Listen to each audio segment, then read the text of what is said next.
Hello friends, welcome back to my YouTube online channel Gyan Ganga classes.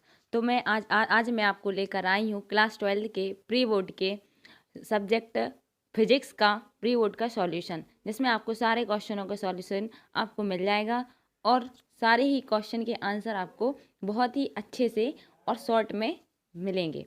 तो आइए प्रश्न क्रमांक फर्स्ट को देखते हैं। जैसे प्रश्न क्रमांक फर्स्ट में सही विकल्प चुनकर लिखना है। प्रश्न क्रमांक 1 के साथ ही 7 क्वेश्चन के सातों आंसर आपके सामने हैं, जिसमें आपको सही विकल्प सामने दिए गए हैं। जिसमें F equal to Q E इसका आंसर होगा। दूसरे का आंसर है विद्युत एवं चुंबकीय क्षेत्र दोनों। तीसरे का आंसर है ऊर्जा संरक्षण का नियम। चौथे का आंसर है गामा किरणें। पांचवे का आंसर है लाल। छठे का आंसर है अधिक व्यास का अभिदृश्यक और सातवें का आंसर है फर्स्ट एंगस्ट्रॉम। दूसरे पर आते हैं। प्रश्न क्रमांक दूसरे पर, इसमें आपको रिक्त स्थान की पूर्ति करना था, जिसमें 7 क्वेश्चन इसमें भी थे रिक्त स्थानों की पूर्ति करने के लिए। तो इसका आंसर है फर्स्ट का अनंत, दूसरे का है पाइवटे 2, तीसरे का है अवरक्त और चौथे का है परावैगनी, पांचवे का है बढ़ जाता है, छठवें का है व्यतिकरण और सातवें का है इन्वर्टर सर्किट। ये सातों ही आंसर आपके दिए गए हैं। प्रश्न क्रमांक 3 पर आते हैं, जिसमें आपको 7 क्वेश्चन के एक शब्द और एक वाक्य में आंसर देने थे। तो फर्स्ट का आंसर है न्यूटन प्रति कूलम। दूसरे का आंसर है के गुना, क्या है के गुना। तीसरे का आंसर है हेनरी। चौथे का आंसर है अन्योन्य प्रेरण। पांचवे का आंसर है अवरक्त किरणें। छठे का आंसर है यदि वस्तु उत्तल लेंस के फोकस और प्रकाश के केंद्र के बीच रखी गई है तो प्रतिबिंब कैसा बनता है, आभासी बनता है। तो हमेशा याद रखना, उत्तल लेंस में जब भी प्रतिबिंब बनेगा तो कैसा बनेगा, आभासी एवं सीधा बनेगा। नेक्स्ट क्वेश्चन पर आते हैं, जिसका सातवें का आंसर है 1.8 इलेक्ट्रॉन वोल्ट, जिसका आंसर होगा। प्रश्न क्रमांक 4 में आपको सही जोड़ियां मिलानी थी, जिसमें विद्युत शक्ति के सामने का आंसर होगा I²R। प्रेरण प्रतिघात का आंसर होगा ओमेगा एल। ब्रूस्टर का नियम ध्रुवण पर आधारित होता है और आकाश का नीला रंग प्रकाश के प्रकीर्णन के कारण होता है। विद्युत चुम्बकीय तरंग की क्वांटम प्रकृति, तो प्रकाश विद्युत चुम्बकीय तरंग की क्वांटम प्रकृति प्रकाश विद्युत प्रभाव पर आधारित होती है। जेनर डायोड वोल्टेज नियमन के सिद्धांत पर कार्य करता है और चंद कुंडली धारा मापी धारा का चुंबकीय प्रभाव प्रदर्शित करती है। प्रश्न क्रमांक 5 पर आते हैं, जिसको आपको 30 शब्दों में आंसर देने थे। तो इसमें देना था आपको आंसर कि दो बल रेखाएं एक दूसरे को प्रतिच्छेद क्यों नहीं करती। इसमें आपको क्या देना था, इसका कारण। तो आपका कारण है आपके सामने है, आप लोग इसका स्क्रीनशॉट ले लीजिए या फिर आपको हमारे टेलीग्राम चैनल पर आपको PDF प्रोवाइड कर दी जाएंगी, तो आप वहां से भी उसको प्राप्त कर सकते हैं। हमारे टेलीग्राम चैनल का नाम है ज्ञान गंगा क्लासेस।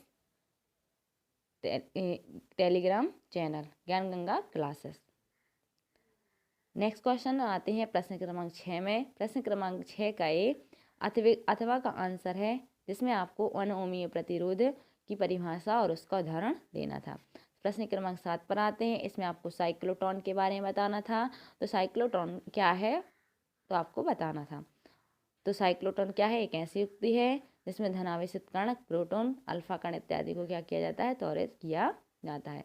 प्रश्न क्रमांक 8 पर आते हैं। प्रश्न क्रमांक 8 में आपको क्या बताना था कि प्रत्यावर्ती धारा की बल की दिशा, प्रवाह की दिशा क्या होती है।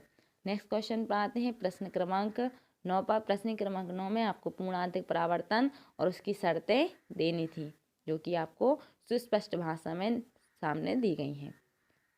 प्रश्न क्रमांक 10 में आपका उत्तर अथवा का उत्तर दिया गया है, जिसमें आपको कला संबंधित स्रोत की परिभाषा देनी थी।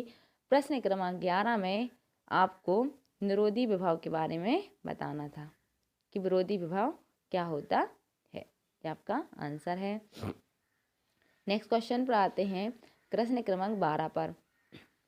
प्रश्न क्रमांक 12 में आपको P प्रकार का अर्धचालक और N प्रकार के अर्धचालक में अंतर बताना था, जिसमें आपको 2 अंतर आपके सामने दिए गए हैं। आप इसका आंसर लिख सकते हैं।